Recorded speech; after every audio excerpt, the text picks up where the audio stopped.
Hello सांग मैंने जय जगन्नाथ। आज हेउची पवित्र देवस्नान पूर्णिमा।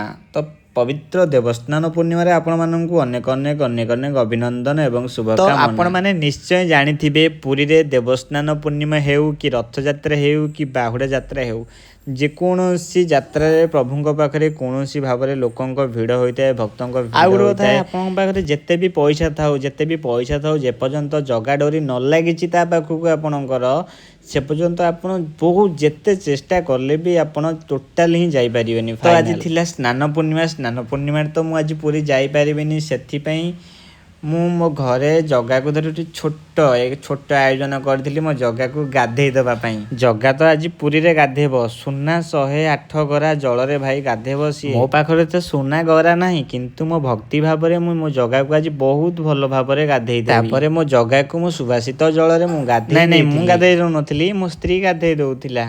आपण माने जानिचंती कि राजा इंद्रद्युम्न भगवान विष्णु आदेश नीलाचक्र रे श्री जगन्नाथ मंदिर निर्माण करथिले।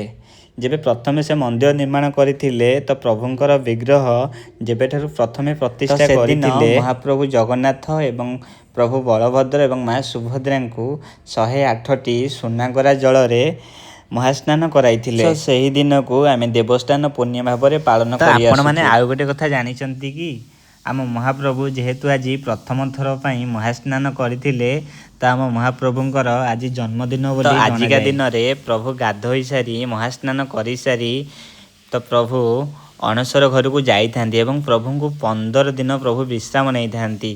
कहा जाए जी प्रभु को 15 दिन जाके प्रभु को ज्वर होता है एवं से 15 दिन पर ज्वर भल हो ज्वर सुस्थ हो आसिकी रथ उपरे भक्त मान प्रथमे नवजौवन दर्शन दे थांती।